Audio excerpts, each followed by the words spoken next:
ಶ್ರೀ ಗುರುಭ್ಯೋ ನಮಃ. ಹರಿ ಓಂ. ಶ್ರಿಯಪ್ಪತ್ತೇ ನಿತ್ಯ ಗಣಿತ ಗುಣಮಾಣಿಕ್ಯ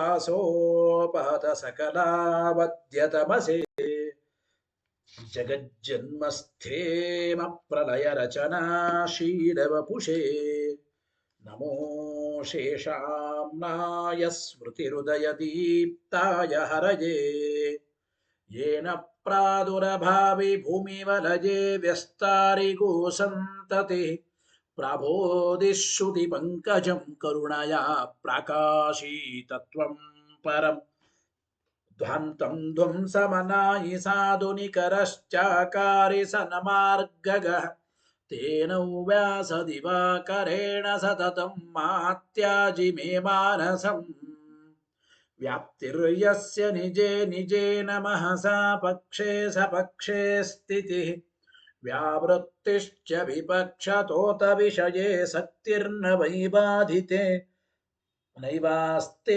प्रतिपक्षयुक्तिरतुलं शुद्धं प्रमाणं समे भूयात्तत्त्वविनिर्णयाय भगवानानन्दतीर्थो मुनिः भवति यदनुभावादेडमूकोऽपि वाग्मी जडमतिरपि जन्तुर्जायते प्राज्ञमौलिः सकलवचनचेतो देवता भारती सा मम वचसि निधत्तां सन्निधिं मानसे च रमानिवासोचितवासभूमि सन्न्याय रत्नावलि जन्मभूमि वैराग्यभाग्यो मम पद्मनाभतीर्थामृताब्धिर्भवताद्विभूत्यै पदवाक्यप्रमाणज्ञान् प्रतिवादिमदच्छिदः श्रीमदक्षोभ्यतीर्थाख्यानुपतिष्ठे गुरून्मम श्रीमदानन्दतीर्थार्य सन्मनः सरसे भुवि अनुव्याख्याननलिने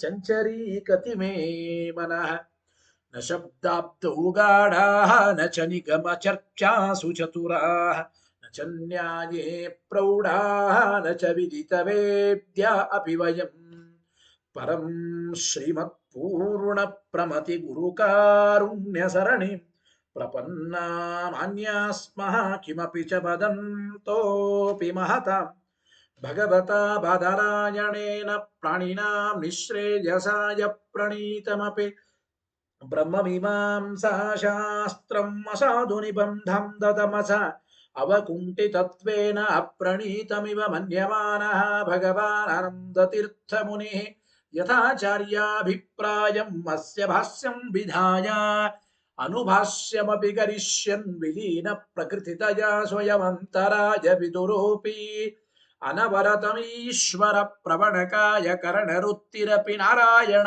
प्रणामादिकम् पारीक्षितस्यानन्तराय परिसमाप्तेः प्रचयस्य च हेतुतया अवगीतशिष्टाचार परम्परादिना अवगतम् अवश्यं करणीयं शिष्यान् ग्राहयितुं ग्रन्थादौ निबध्नाति नारायणमिति नारायणं निखिलपूर्णगुणैकदेहं निर्दोषमाप्यतममप्यखिलैः सुमाख्यैः अस्योद्भवादिदमशेषविशेषतोऽपि वन्द्यं सदा प्रियतमं मम सन्नमामि तमेव शास्त्रप्रभवं प्रणम्य जगद्गुरूणां गुरुमञ्जसैव विशेषतो मे परमाख्यविद्याव्याख्यां करोम्यन्वपि चाहमेव ओम ओमथातो ब्रह्म जिज्ञासा ओम श्रुतिक्षीराब्धिमामध्यधीमं धरमहीभृत प्राप्ता न्यायसुधायेन तं जयीन्द्रमहं भजे बुधैरपि सुदुर्बोधे ग्रन्थे यन्मम साहसं तत्पारयन्तु निपुणाः गुरुपादरजक्कणाः लौकिकफलं लक्षणामृतदोहिनीं गुरुवनुग्रहरूपां तां कामधेनुमुपास्महे मद्भुक्तिर्द्विनदी जयार्यशुभवाक् सूर्यात्मजा सङ्गमे व्याख्या स्नानमहो विधाय नृहरे प्राप्य प्रसादं परम् प्रापुरुजे कृतकृत्यतां गतमला विद्यादिराजादयो योगीशा कृपयन्तु ते जयमुनेर्भावस्य बोधाय मे ಶುಕೇನ ಶಾಂತ್ಯಾದಿಷು ವಾङ्ಮಯೇಷು ವ್ಯಾಸೇನ ಧೈರ್ಯಂ ಬುಧಿನೋಪಮೇಯಂ ಮನೋಜಜಿತ್ಯಾ ಮನಸಾಂ ನಿಪತ್ಯ ರಘುತ್ತಮಾಖ್ಯಂ ಸ್ವಗುರುಂ ನಮಾಮಿ ನ ದಗ್ಧಂ ಯಸ್ಯ ಕೌಪೀನಂ ಅಗ್ನೌ ದತ್ತಮಪಿ ಸ್ಫುಟಂ ವೇದವ್ಯಾಸ ಗುರುಂ ನೌಮಿ ಶ್ರೀವೇದೇಶ ನಮಸ್ಕೃತಂ ಸತ್ಯನಾಥ ಗುರು ಪಾತೋ ಯೋಧೀರೋ ನವಚಂದ್ರಿಕಾ ನವಾಮೃತ ಗದಾ ತೀರ್ಥ ತಾಂಡವಾನಿ ವ್ಯಚೀಕೃಪತ ಆರೂಢ ಸಹಸಾಯತೀಂದ್ರ ಪದವೀಂ ಗತ್ವಾ ಚ ವಾರಾಣಸಿ ತತ್ರತ್ಯಾನ್ ಕುಮತ ಪ್ರಚಾರ ನಿರತಾನದ್ವೈತ ದಿಗ್ಧಂತಿನಃ ಪ್ರೌಢಾರ್ಥೇ ವಚನೆ ಸುಯುಕ್ತಿ ಖಚಿತೈ ಸಂಭೀಷಯನ್ಮೋದಯನ್ ಸತ್ಯಧ್ಯಾನ ಸುಖೇಸರಿ ವಿಜಯತೆ ಪಾದಾಶಿತ ಶ್ರೀಪತೆ ಪ್ರಾವೋಚದ್ಯೋತಿಕಂ ನ್ಯಾಯ ಸುಧಾ ವಾಕ್ಯಾರ್ಥ ಚಂದ್ರಿಕಾ ಸತ್ಯ ಪ್ರಜ್ಞ ಗುರುರ್ದದ್ಯ ಪ್ರಜ್ಞಾಂ ವೈದಾಂತಿಕಿಂ ಸದಾ ಬಂಧುಸ್ತ್ವಂ ಗುರುರಿಷ್ಟ ದೈವತಮಿತಿ ತ್ವತ್ಪಾದ ಪಂಕೇರುಹಂ ಪ್ರಾಪ್ತಂ ಮಾಂ ಪರಿಪಾಲನೇತಿ ಸತತಂ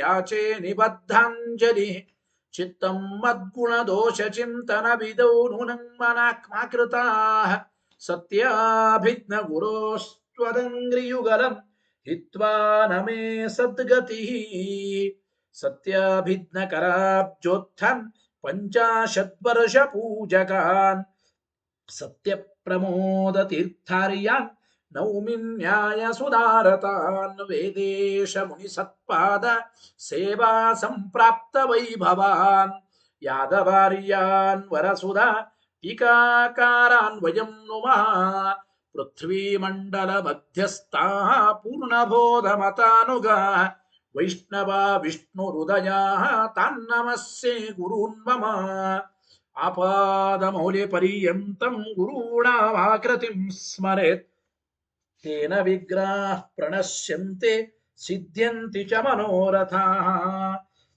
ಶುಭಾನ್ ಧ್ಯಾಯಂತಿ ಯೇ ಕಾಮಾನ್ ಗುರುದೇವಃ ಪ್ರಸಾದಜಾನ್ ಇತರಾನ್ ಆತ್ಮಪಾಪೋತ್ಥಾನ್ ತೇಷಾಂ ವಿದ್ಯಾ ಫಲಿಷ್ಯತಿ ಯೈರಹಂ ಶುಕವತ್ ಸಮ್ಯಕ್ ಶಿಕ್ಷಿತೋಸ್ಮಿ ಕೃಪಾರುಭಿಃ ಶ್ರೀಮತ್ ಸತ್ಯಾತ್ಮತೀರ್ಥಾರ್ಯಾನ್ ವಂದೇ ವಿದ್ಯಾ ಗುರುನ್ ಮಮ ಸುಸಾರ್ಥಕಾಭಿಧೇಯಂಚ ಶ್ರೀ ಸತ್ಯಾತ್ಮಯತೀಶ್ವರಂ ವಿದ್ಯಾರ್ಥಿ ವತ್ಸಲಂ ಸೇವೆ ಸದಾ ಪಂಡಿತ ಪೋಷಕಂ ಸ್ವಸ್ತ್ಯಸ್ತು ಸತಾಮಖಿಲ ಸನ್ಮಂಗಲಾನಿ ಭವಂತು ಶ್ರೀ ಗುರುಭ್ಯೋ ನಮಃ ಹರಿ ಓಂ. ಪ್ರಭಾಕರರನ್ನು ಕುರಿತು ನಾವು ಪ್ರಶ್ನೆ ಮಾಡ್ತಾ ಇದ್ದೇವೆ. ಏನು ಅಂದ್ರೆ ಅವ್ರು ಹೇಳತಕ್ಕಂಥದ್ದು ಭೇದ ಅಗ್ರಹ ಇದೇ ಪ್ರವರ್ತಕ ಅಂದ್ರು. ಅಂದ್ರೆ ಈ ಭೇದ ಅಗ್ರಹ ಎಂಬುದು ಅಭೇದಗ್ರಹಕ್ಕೆ ಕಾರಣ.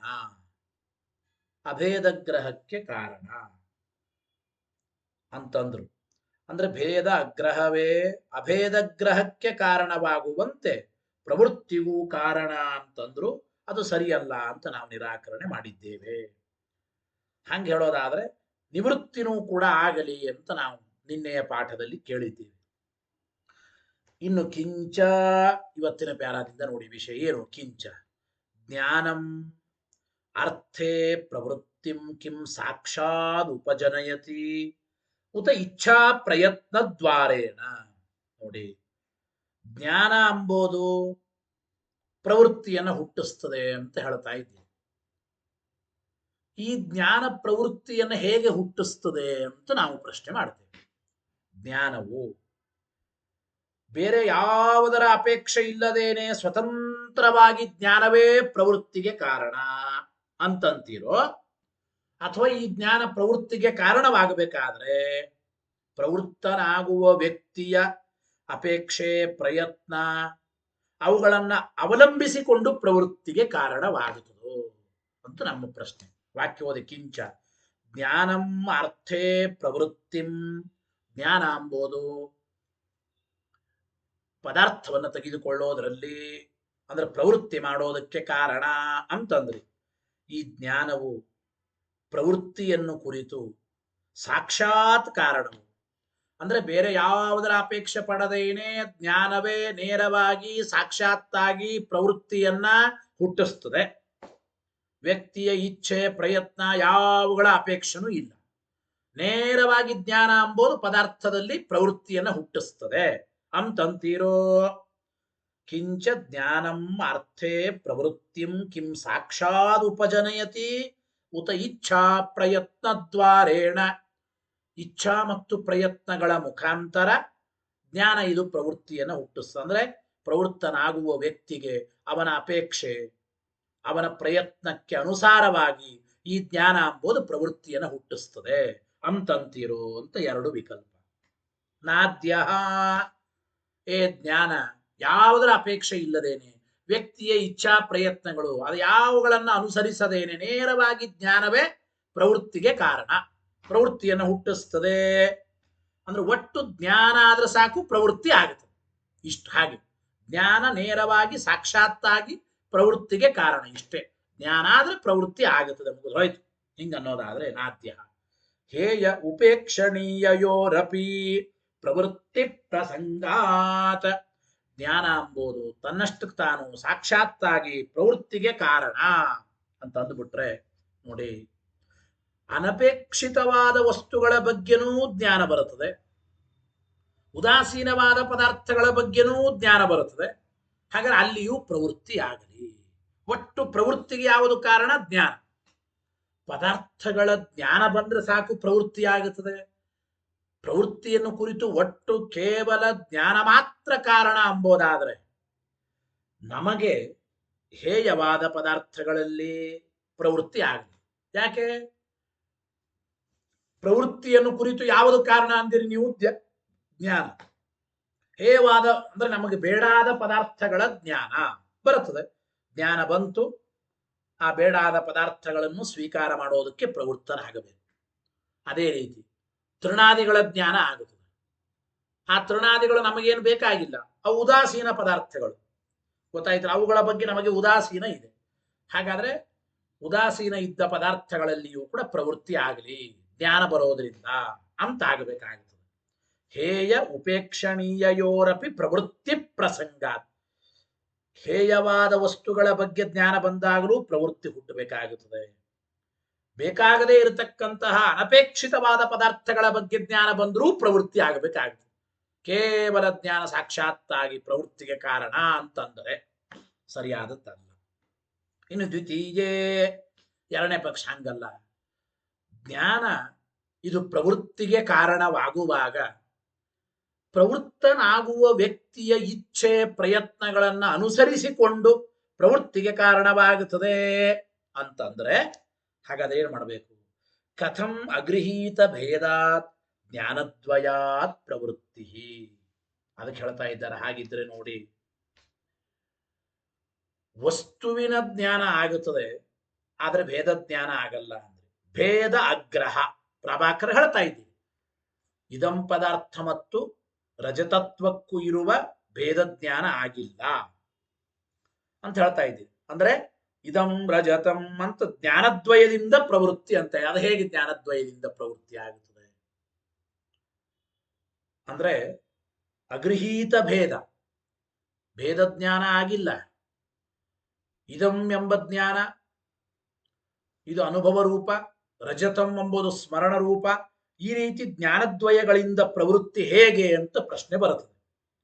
ಅಂದ್ರೆ ಅಗೃಹೀತ ಭೇದಾತ್ ಜ್ಞಾನದ್ವಯಾತ್, ತಿಳಿಯದೇ ಇರತಕ್ಕಂತಹ ಭೇದ ಉಳ್ಳ ಎರಡು ಜ್ಞಾನಗಳಿಂದ ಇದಂ ರಜತಂ, ಹೀಗೆ ಜ್ಞಾನದ್ವಯಗಳಿಂದ ಪ್ರವೃತ್ತಿ ಎಂಬುದು ಹೇಗೆ ಹೇಳ್ತೀರಿ ನೀವು? ಯಾತಕ್ಕೆ ಅಂದ್ರೆ ಒಂದು ಮಾತಿದೆ ನೋಡಿ.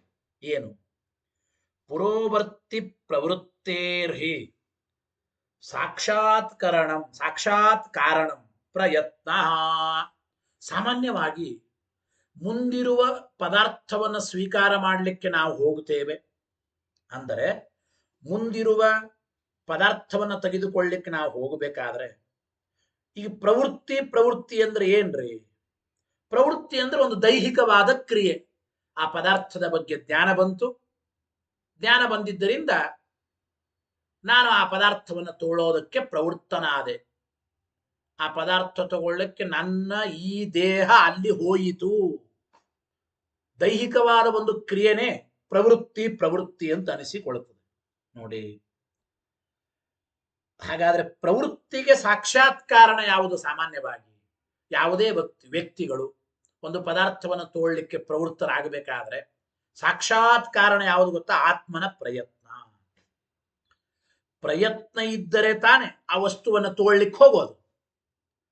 ವ್ಯಕ್ತಿಗೆ ಪ್ರಯತ್ನವೇ ಇಲ್ಲ ಅಂದ್ರೆ ಆ ವಸ್ತುವಿನಲ್ಲಿ ಪ್ರವೃತ್ತಿ ಎಂಬುದೇ ಕೂಡೋದಿಲ್ಲ.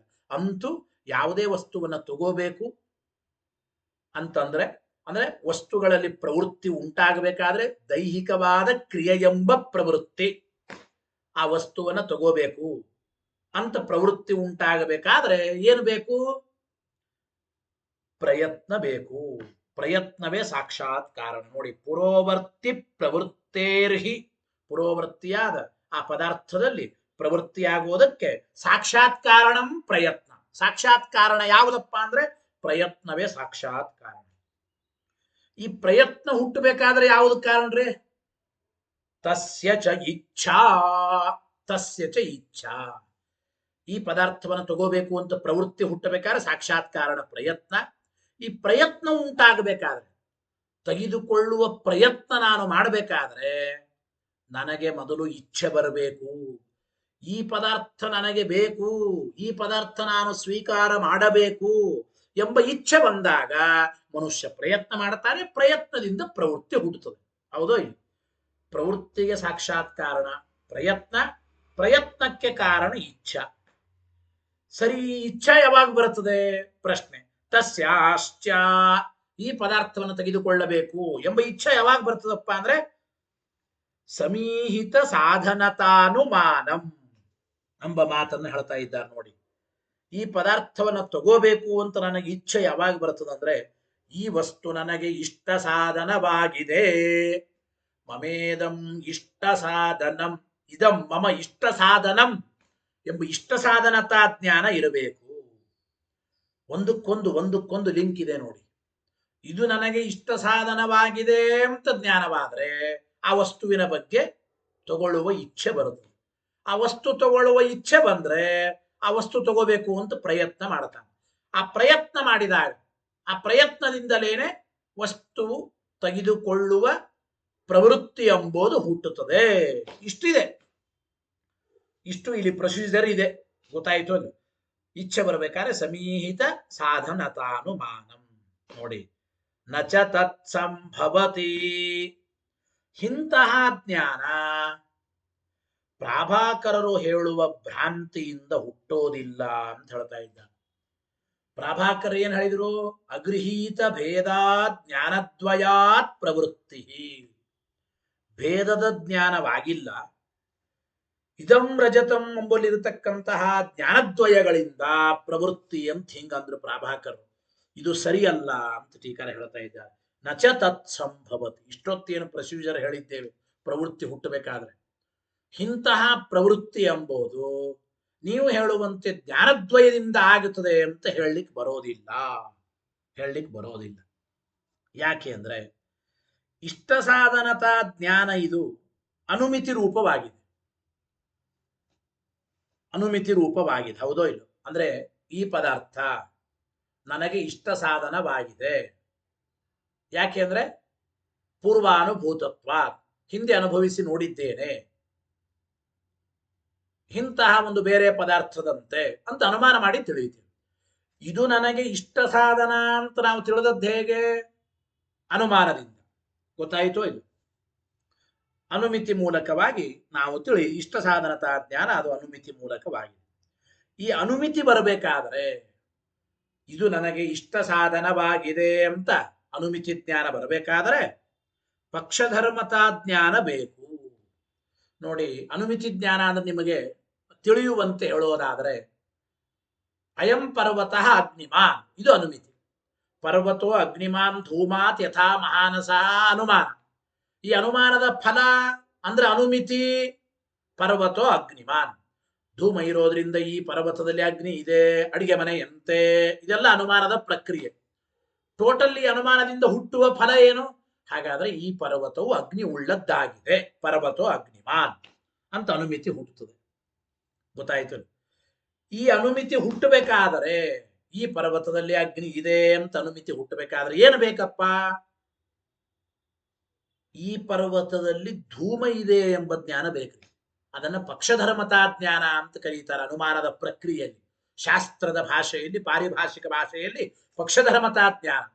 ಅಯಂ ಪರ್ವತಃ ಧೂಮವಾನ್ ತಸ್ಮಾತ್ ಕಾರಣ ಅಗ್ನಿಮಾನ್ ಅಂದ್ರೆ ಹೇತೋ ಪಕ್ಷವೃತ್ತಿತ್ವಂ ಪಕ್ಷಧರ್ಮತಾ. ಪಕ್ಷಧರ್ಮತಾ ಜ್ಞಾನ ಅಂದ್ರೆ ಏನಪ್ಪಾ ಅಂದ್ರೆ ಹೇತು ಪಕ್ಷದಲ್ಲಿ ಇದೆ ಅಂದ್ರೆ ಅನುಮಿತಿ ಬರಬೇಕಾದ್ರೆ ಹೇತು ಪಕ್ಷದಲ್ಲಿ ಇದೆ ಎಂಬ ಜ್ಞಾನ ನಮಗಾಗಬೇಕು. ಈಗ ನೋಡಿ, ರಜತತ್ವಸ್ಯ ಪಕ್ಷಧರ್ಮತಯಾ ಅಪ್ರತಿಪನ್ನತ್ವಾತ್,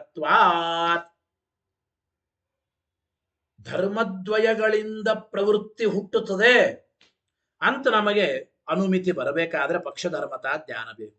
ಹೇತು ಪಕ್ಷಧರ್ಮದಲ್ಲಿ ಇದೆ ಎಂಬ ಜ್ಞಾನವೇ ಪಕ್ಷಧರ್ಮತಾ ಜ್ಞಾನ. ಹೇತೋಹ ಪಕ್ಷವೃತ್ತಿತ್ವಂ ಪಕ್ಷಧರ್ಮ. ಈಗ ಯಾವುದಪ್ಪ ಹೇತು? ರಜತತ್ವನೇ ಹೇತು. ರಜತತ್ವ ಹೇತು. ಪಕ್ಷ ಯಾವುದು? ಪುರೋವರ್ತಿಯಾದ ವಸ್ತುವೇ ಪಕ್ಷ. ಇಷ್ಟಿದೆ. ಇದಂ ಪದಾರ್ಥ ಪುರೋವರ್ತಿಯಾದ ಪದಾರ್ಥವೇ ಪಕ್ಷ.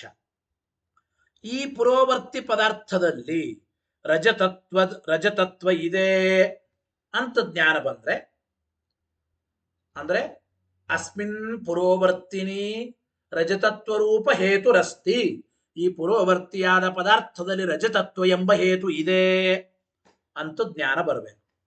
ಈ ಪುರೋವರ್ತಿಯಾದ ಪದಾರ್ಥದಲ್ಲಿ ರಜತತ್ವ ಎಂಬ ಹೇತು ಇದೆ ಅಂತ ಜ್ಞಾನ ಬರಬೇಕು. ಗೊತ್ತಾಯ್ತಾ? ಜ್ಞಾನ ಬರಬೇಕು. ಅಂದರೆ ಈ ಪುರೋವರ್ತಿಯಾದ ಪದಾರ್ಥದಲ್ಲಿ ಪಕ್ಷದಲ್ಲಿ ರಜತತ್ವ ಎಂಬ ಹೇತು ಇದೆ ಅಂತ ಜ್ಞಾನ. ಈ ಜ್ಞಾನ ಯಾವಾಗ ಬರುತ್ತದೆ? ಅದು ನನ್ನ ಇಷ್ಟಕ್ಕೆ ಸಾಧನೆ ಎಂಬ ಇಷ್ಟ ಸಾಧನ ಜ್ಞಾನ ಬರುತ್ತದೆ. ಅಂದ್ರೆ ಪಕ್ಷದಲ್ಲಿ ಪುರೋವರ್ತಿ ಪದಾರ್ಥದಲ್ಲಿ ರಜತತ್ವ ಇದೆ ಅಂತ ಜ್ಞಾನ ಬಂದ್ರೆ ಮಾತ್ರ ಇದು ನನಗೆ ಇಷ್ಟ ಸಾಧನವಾಗಿದೆ ಅಂತ ಜ್ಞಾನ ಬರುತ್ತದೆ. ನಾನು ಹೇಳಿದೆ, ಇಷ್ಟ ಸಾಧನತಾ ಜ್ಞಾನದಿಂದ ಇಚ್ಛಾ, ಇಚ್ಛೆಯಿಂದ ಪ್ರಯತ್ನ, ಪ್ರಯತ್ನದಿಂದ ಪ್ರವೃತ್ತಿ. ಈಗ ಜ್ಞಾನದ್ವಯದಿಂದ ಪ್ರವೃತ್ತಿ ಅಂತ ಹೇಳುವ ಪ್ರಾಭಾಕರರಿಗೆ ನಾವು ಹೇಳ್ತಾ ಇದ್ದೇವೆ ಸಿದ್ಧಾಂತಿಗಳು, ರಜತತ್ವ ಎಂಬ ಹೇತು ಪಕ್ಷವಾದ ಪುರೋವರ್ತಿ ಪದಾರ್ಥದಲ್ಲಿ ಇದೆ ಅಂತ ಜ್ಞಾನ ಬಂದ್ರೆ, ಅಂದ್ರೆ ಮುಂದಿರೋ ವಸ್ತುವಿನಲ್ಲಿ ರಜತತ್ವ ಇದೆ ಜ್ಞಾನ ಬರ್ಬೇಕ್ರಿ. ನನಗೆ ಮುಂದೆ ತೋರುವ ಈ ವಸ್ತು ಬೆಳ್ಳಿ, ಮುಂದಿರೋ ವಸ್ತುವಿನಲ್ಲಿ ರಜತತ್ವ ಜ್ಞಾನ ಬಂದರೆ ಮಾತ್ರ, ಅಂದ್ರೆ ಮುಂದಿರೋ ವಸ್ತು ಇದು ರಜತ ಅಂತ ಜ್ಞಾನ ಬಂದ್ರೆ ಮಾತ್ರ ಇದು ಇಷ್ಟ ಸಾಧನ ಅಂತ ನಮಗೆ ಜ್ಞಾನ ಬರುತ್ತದೆ. ಅಂದ್ರೆ ಪಕ್ಷದಲ್ಲಿ, ಅಂದರೆ ಪುರೋವರ್ತಿ ಪದಾರ್ಥದಲ್ಲಿ ರಜತತ್ವ ಎಂಬ ಹೇತು ಇದೆ, ಅಂದ್ರೆ ಮುಂದಿನ ಪದಾರ್ಥ ಇದು ಬೆಳ್ಳಿ ಅಂತ ಜ್ಞಾನ ಬಂದ್ರೆ ಇದಂ ಮಮ ಇಷ್ಟ ಸಾಧನಂ ಅಂತ ನಮಗೆ ಜ್ಞಾನ ಬರುತ್ತದೆ. ಇಷ್ಟ ಸಾಧನತಾ ಜ್ಞಾನ ಬರುತ್ತದೆ. ಇಷ್ಟ ಸಾಧನತಾ ಜ್ಞಾನ ಬಂದ್ರೆ ಇಚ್ಛಾ ಹುಡುತ್ತದೆ. ಇದು ನನಗೆ ಬೇಕು, ಇಚ್ಛೆ ಹುಡುತ್ತದೆ. ಇದು ನನಗೆ ಬೇಕು, ಇಚ್ಛೆ ಬಂದ ಮೇಲೆ ಪ್ರಯತ್ನ ಹುಟ್ಟುತ್ತದೆ. ಇದು ನನಗೆ ಬೇಕು ಅಂದ್ರೆ ತಗೊಳ್ಳೋದು ಪ್ರಯತ್ನ ಮಾಡ್ತಾನೆ. ಆ ಪ್ರಯತ್ನ ಮಾಡೋದು ದೈಹಿಕವಾದ ಒಂದು ಕ್ರಿಯೆಯಿಂದ ಪ್ರವೃತ್ತನಾಗುತ್ತಾನೆ. ಪ್ರಯತ್ನ ಮಾಡಿದಾಗ ಅಲ್ಲಿ ಪ್ರವೃತ್ತನಾಗುತ್ತಾನೆ, ಪ್ರವೃತ್ತಿ ಹುಟ್ಟಬೇಕು. ಆದರೆ ನೋಡಿ, ಪ್ರಾಭಾಕರ ರೀತ್ಯ ಪುರೋವರ್ತಿಯಾದ ಪದಾರ್ಥದಲ್ಲಿ ಶುಕ್ತಿಯಲ್ಲಿ ರಜತತ್ವ ಇದೆ ಎಂಬ ಜ್ಞಾನ ಬರುತ್ತದೆ ಅಂತ ಹೇಳ್ತಾರ? ಹೇಳಲಿಕ್ಕಾಗಲ್ಲ. ರಜತತ್ವಸ್ಯ ಪಕ್ಷಧರ್ಮತಯ ಅಪ್ರತಿಪನ್ನತ್ವ.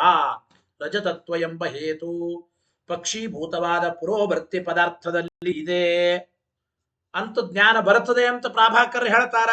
ಹೇಳೋದಿಲ್ಲ. ಆ ರೀತಿ ಜ್ಞಾನ ಬರುತ್ತದೆ ಅಂತ ಪ್ರಾಭಾಕರ್ ಹೇಳೋದಿಲ್ಲ. ಹಾಗಾದ್ರೆ ಪುರೋವರ್ತಿ ಪದಾರ್ಥದಲ್ಲಿ ರಜತತ್ವ ಇದೆ ಎಂಬ ಪಕ್ಷಧರ್ಮತಾ ಜ್ಞಾನ ಬರಲ್ಲ ಅಂದ್ರೆ ಇದು ನನಗೆ ಇಷ್ಟ ಸಾಧನ ಆಗಿದೆ ಎಂಬ ಜ್ಞಾನನೂ ಬರಲ್ಲ. ಇದು ಇಷ್ಟ ಸಾಧನವಾಗಿದೆ ಎಂಬ ಜ್ಞಾನ ಬರಲ್ಲ ಅಂದ್ರೆ ಇದು ಬೇಕು ಎಂಬ ಇಚ್ಛೆ ಬರಲ್ಲ. ಇದು ಬೇಕು ಎಂಬ ಇಚ್ಛೆ ಇಲ್ಲ ಅಂದ್ರೆ ತಗೋಬೇಕು ಅಂತ ಪ್ರಯತ್ನ ಮಾಡಲ್ಲ. ತಗೋಬೇಕು ಅಂತ ಪ್ರಯತ್ನ ಇಲ್ಲ ಅಂದ್ರೆ ಪ್ರಯತ್ನದಿಂದ ಪ್ರವೃತ್ತಿನೂ ಹುಟ್ಟೋದಿಲ್ಲ. ಇಷ್ಟ ಆಗುತ್ತೆ. ಹೌದೋ ಇಲ್ಲ? ಆದ್ದರಿಂದ ಹಾಗೆ ಹೇಳಿಬಿಟ್ರೆ ಒಂದು ವೇಳೆ ಪುರೋವರ್ತಿ ಪದಾರ್ಥದಲ್ಲಿ ರಜತತ್ವ ಇದೆ ಅಂತ ಹೇಳೇ ಬಿಟ್ರೆ ಅವರು ಭ್ರಾಂತಿಯನ್ನ ಒಪ್ಪದಂಗೆ ಆಗುತ್ತೆ.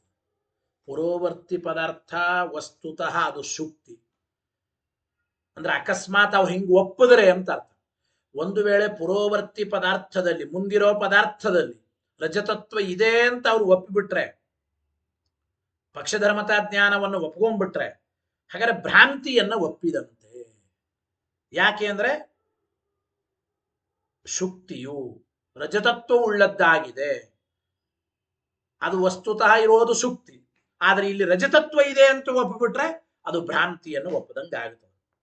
ಆದ್ದರಿಂದ ಅವರು ಕೂಡ ಏನ್ ಹೇಳಿದ್ದಾರೆ ನೋಡಿ, ಶುಕ್ತಿಗೂ ರಜತತ್ವಕ್ಕೂ ಅಸಂಸರ್ಗ ತಿಳಿಯೋದಿಲ್ಲ ಎಂದಿಷ್ಟೇ ಹೇಳಿದ್ದಾರೆ. ಶುಕ್ತಿಗೂ ರಜತತ್ವಕ್ಕೂ ಸಂಸರ್ಗ ಇಲ್ಲ, ಅಸಂಸರ್ಗ ಇದೆ. ಶುಕ್ತಿಗೂ ರಜತತ್ವಕ್ಕೂ ಯಾವ ಸಂಬಂಧ ಇಲ್ಲ, ಆ ಸಂಬಂಧ ಇಲ್ಲ ಎಂಬುದು ಗೊತ್ತಿಲ್ಲ ಅಂತಾರೆ ಅವರು ಕೂಡ. ಅಸಂಸರ್ಗ ಅಗ್ರಹ ಅಂತ ಹೇಳಿದ್ದಾರೋ ಇಲ್ಲ? ಅಸಂಸರ್ಗ ಅಗ್ರಹ ಅಂತ ಅವ್ರು ಹೇಳಿದ್ದಾರೆ. ಅಸಂಸರ್ಗ ತಿಳಿದಿಲ್ಲ ಅಂತ ಇಷ್ಟೇ ಹೇಳಿದ್ದಾರೆ. ಆದ್ದರಿಂದ ಇಷ್ಟರಿಂದಲೇನೆ ಇಷ್ಟ ಸಾಧನತಾ ಜ್ಞಾನ ಬರೋದಿಲ್ಲ. ನೋಡಿ, ಪ್ರವೃತ್ತಿ ಹುಟ್ಟಬೇಕಾದ್ರೆ ಪ್ರಯತ್ನ ಬೇಕು, ಪ್ರಯತ್ನ ಬೇಕಾದರೆ ಇಷ್ಟ ಸಾಧನತಾ ಜ್ಞಾನ ಬೇಕು, ಇಷ್ಟ ಸಾಧನತಾ ಜ್ಞಾನ ಬರಬೇಕಾದರೆ ಅನುಮಿತಿ ಬರಬೇಕು. ಈಗ ಅಸಂಸರ್ಗ ಅಗ್ರಹದಿಂದ ಮಾತ್ರ ಸರ್ವಥಾ ಇಷ್ಟ ಸಾಧನತಾ ಜ್ಞಾನ ಬರೋದಿಲ್ಲ. ಮುಂದಿರೋ ವಸ್ತುವಿನಲ್ಲಿ ರಜತತ್ವ ಇದೆ ಅಂತ ಇಷ್ಟ ಸಾಧನತಾ ಜ್ಞಾನ ಬರೋದಿಲ್ಲ.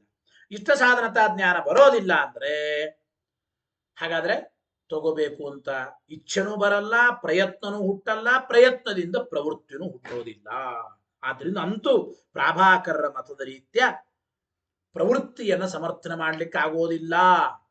ಭ್ರಾಂತಿಯನ್ನ ಒಪ್ಪದೇ ಹೊರತು ಅಭೇದ ಜ್ಞಾನ ಐಕ್ಯಗ್ರಹ ಅಂದ್ರೆ ಭ್ರಾಂತಿಯನ್ನ ಒಪ್ಪದೇ ಹೊರತು ಪ್ರವೃತ್ತಿಯನ್ನು ಕೂಡಿಸ್ಲಿಕ್ಕೆ ಆಗೋದಿಲ್ಲ ಎಂಬ ಮಾತನ್ನು ಹೇಳ್ತಾ ಇದ್ದಾನೆ.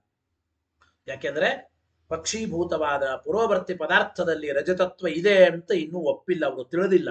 ರಜತತ್ವಸ್ಯ ಪಕ್ಷಧರ್ಮತೆಯ ಅಪ್ರತಿಪನ್ನತ್ವಾತ್.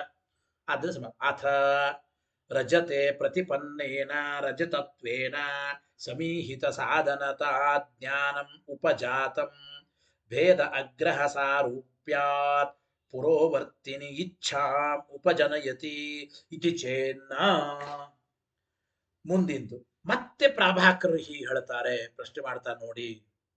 ಇದಂ ರಜತಂ ಎಂಬ ಭ್ರಾಂತಿಯಲ್ಲಿ ಪುರೋವರ್ತಿಯಾದ ಶುಕ್ತಿಯಲ್ಲಿ ರಜತತ್ವದ ಸಂಸರ್ಗ ಕಾಣೋದಿಲ್ಲ. ಹೌದು, ಮುಂದಿರೋ ವಸ್ತುವಿನಲ್ಲಿ ರಜತತ್ವ ಇದೆ ಅಂದ್ರೆ ಮುಂದಿರುವ ಶುಕ್ತಿಯಲ್ಲಿ ರಜತತ್ವದ ಸಂಬಂಧ ಇದೆ ಎಂಬುದು ತೋರೋದಿಲ್ಲ, ನಿಜ. ಆದರೂ ಕೂಡ ರಜತಂ ಎಂಬ ಆ ಸ್ಮೃತ್ಯಂಶ ಹಿಂದೆ ನೋಡಿರುವ ಯಾವುದೋ ರಜತದಲ್ಲಿ ರಜತತ್ವವನ್ನು ಗ್ರಹಣ ಮಾಡುತ್ತದೆ.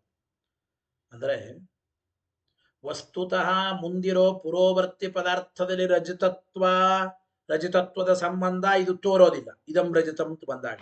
ಆದರೆ ಇದಂ ರಜತಂ ಎಂಬುದು ಸ್ಮೃತ್ಯಂಶ ಅಂತ ನಾನು ಹೇಳಿದ್ದೇನೆ, ಇದು ಸ್ಮರಣೆ ಅಂತ. ರಜತಂ ಎಂಬ ಜ್ಞಾನ ಇದು ಸ್ಮರಣಾತ್ಮಕ ಅಂತ ನಾನು ಹೇಳಿದ್ದೇನೆ.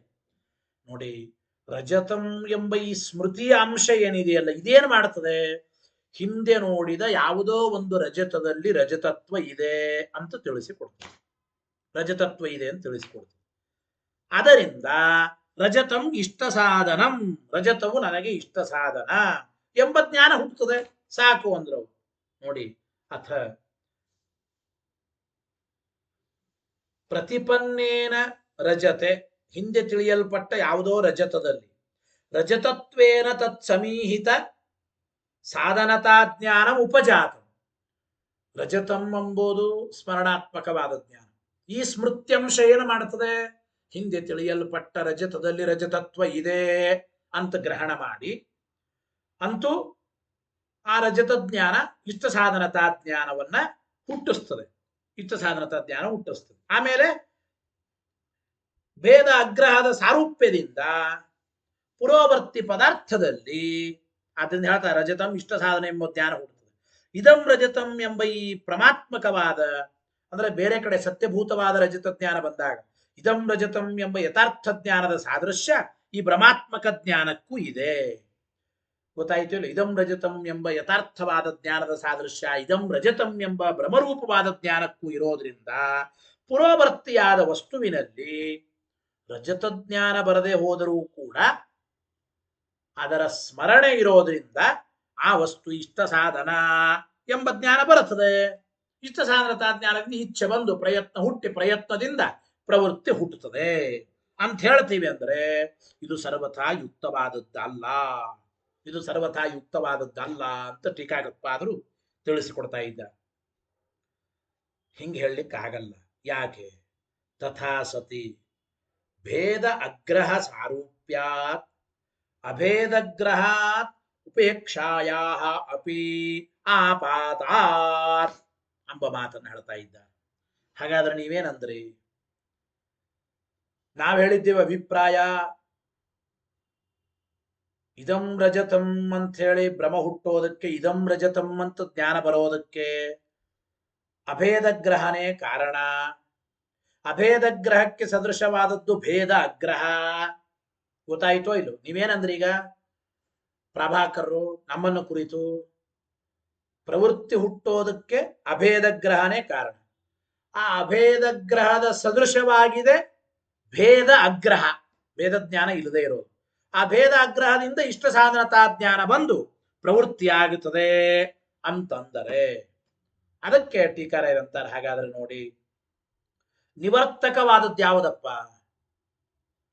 ಶುಕ್ತಿ ರಜತಗಳು ಬೇರೆ ಬೇರೆ ಎಂಬುವ ಭೇದ ಜ್ಞಾನವೇ ನಿವರ್ತಕ. ಈಗ ಇದಂ ರಜತಂ ಅಂತ ಜ್ಞಾನ ಬಂದಾಗ ಇಲ್ಲಿ ಶುಕ್ತಿ ಇದೆ ಹೊರತು ರಜತ ಇಲ್ಲ. ಶುಕ್ತಿನೇ ಬೇರೆ, ರಜತ ಬೇರೆ, ಇಲ್ಲಿ ರಜತ ಇಲ್ಲವೇ ಇಲ್ಲ. ಹೀಗೆ ಶುಕ್ತಿ ರಜತಗಳ ಮಧ್ಯದಲ್ಲಿ ಭೇದ ಜ್ಞಾನ ಇದ್ದುಬಿಟ್ರೆ ನಿವೃತ್ತಿ ಆಗುತ್ತದೆ. ಹಾಗಾದ್ರೆ ನಿವರ್ತಕವಾದದ್ದು ಭೇದ ಜ್ಞಾನ. ಆ ನಿವರ್ತಕವಾದ ಭೇದ ಜ್ಞಾನಕ್ಕೆ ಸದೃಶವಾದದ್ದು ಯಾವುದು? ಅಭೇದ ಅವಿಷಯಕವಾದ ಜ್ಞಾನದ್ವಯ. ಅಭೇದ ಅವಿಷಯಕವಾದ ಜ್ಞಾನದ್ವಯ. ಅಭೇದ ಅವಿಷಯಕ ಅಂದ್ರೆ ಏನು?